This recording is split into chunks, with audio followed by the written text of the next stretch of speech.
ela começou a dizer o seguinte, ela dizendo que a religião é arrogante porque o universo é composto por várias galáxias diferentes e essa grandeza do universo não comporta, digamos, o pensamento religioso, porque seria arrogante afirmar isso, né? Então, dentro da cabeça da Ferrarese, ela parte do pressuposto de que a complexidade desse universo, com suas inúmeras galáxias, é um produto puramente ocasional, surgiu do nada, assim, sei lá, o universo deu um pum e surgiu, deu um peido, alguém deu um peido e surgiu o universo. É basicamente isso. Quer dizer, ela não consegue meditar o fato de que a complexidade desse universo não pode ser estabelecido através de um acaso.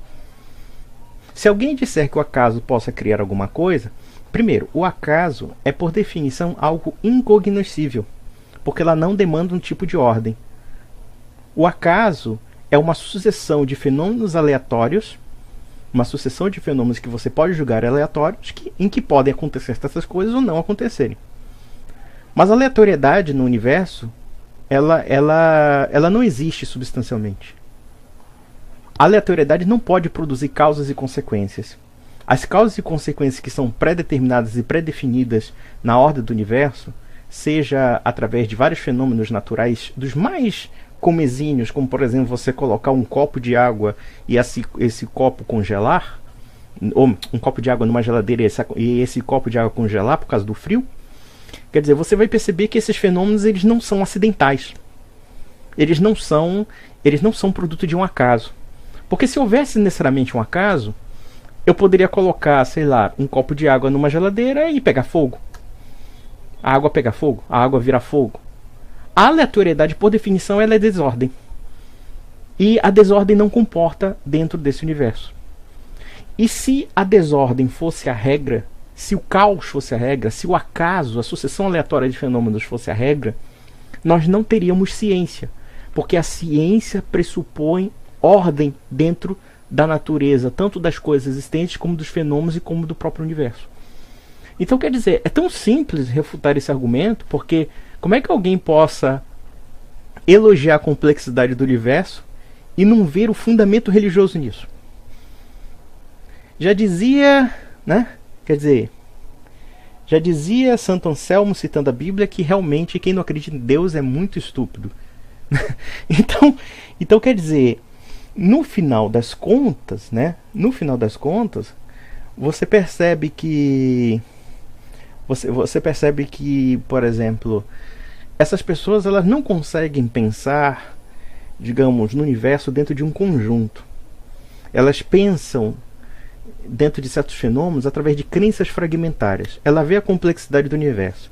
Ela observa que o universo, com as suas várias galáxias, ela tem um componente de ordem. Ela tem um componente de beleza, né? Porque nós percebemos que existe uma relação de nexo causal entre as coisas. E essa pessoa acha que isso é aleatório, que isso é acaso, que existe um nada que criou tudo. São coisas que são completamente absurdas do ponto de vista lógico. Mas se por um lado,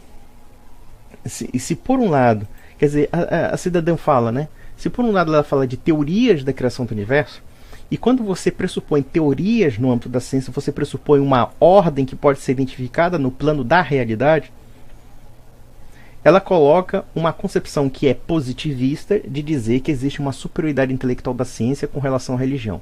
Como se houvesse uma dicotomia entre ciência e religião, quando na verdade grande parte dos sistemas científicos, se a gente falar o seguinte, se a gente criar, por exemplo, uma concepção cosmológica do universo, uma concepção, digamos, de estrutura do universo, você vai perceber que muitas delas são paródias ou são até imitações de sistemas teológicos, metafísicos e religiosos. Então, por exemplo, um exemplo clássico disso. A senhorita precisaria saber que a teoria do Big Bang, por exemplo, foi simplesmente desenvolvida por um padre belga chamado Georges Lemaitre. A própria ciência, e isso fala-se na história da ciência, a própria ciência tem um vínculo muito profundo com a religião. A ideia mesma de ordem do universo, ela só pode ser pressuposta através de um pensamento, pelo menos no caso do Ocidente, foi pressuposta a partir do pensamento religioso cristão, a partir da teologia cristã, que parte do fato de que Deus, que é o Logos, e Logos você pode dizer que é palavra, como também pode dizer que é razão na língua grega, o Logos, através de uma inteligência, cria uma ordem e coloca cada proporção do universo, cada proporção dos fenômenos, cada proporção dos acontecimentos dentro de uma hierarquia, né? De uma hierarquia, ou seja, existem espécimes mais complexos, espécimes menos complexos, né? Existem fenômenos naturais muito mais digamos assim, muito mais diversificados e outros fenômenos mais simples e assim sucessivamente. Se você acreditar que isso é um acaso, vamos ser sinceros, você é uma pessoa tola. E a maioria dos ateus em geral não consegue pensar senão em chavões e estereótipos. Então ela acha, inclusive, que Deus olhando para o homem é uma coisa extremamente arrogante, né? Ou seja, como é que necessariamente Deus, que cria um universo tão complexo, vai olhar para o homem? Como se o homem realmente não tivesse valor dentro do universo. A lógica dela se aproxima muito do panteísmo, porque ela tem aquele encanto da complexidade do universo, das coisas criadas, mas ela acaba fazendo uma inversão, partindo do pressuposto de que essas coisas criadas, na verdade, são criadoras. Ou pelo menos ela diviniza a natureza e relativiza a importância do homem dentro da realidade existente. Mas o homem também tem a sua complexidade e também tem a sua beleza.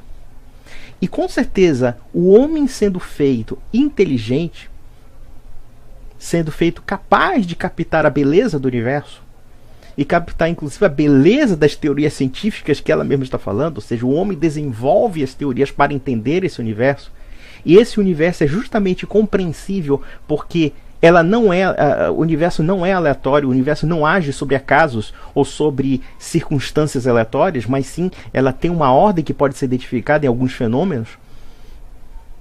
Quer dizer, ela no fundo está depreciando o homem. No fundo, através da concepção materialista que muitas pessoas como ela alimentam, ela parte do pressuposto de que o homem é apenas uma figura acidental dentro desse universo. Ou então que ele é simplesmente um conjunto de fatores físico-químico-biológicos que vão se dissipar na própria natureza. Mas mesmo nós analisarmos isso, quer dizer, olha só que interessante, mesmo que o homem fosse apenas um composto material, o que não é o caso, porque não é somente composto material, o homem, sendo uma composição físico-químico-biológica, ela está ordenada para funcionar de uma determinada maneira dentro de um sistema interno, né? Ou de vários sistemas internos, que é o corpo humano. Você tem o sistema digestivo, você tem o cérebro, você tem o coração, você tem a pulsação do sangue, você tem a diluição dos alimentos e assim sucessivamente. E também você tem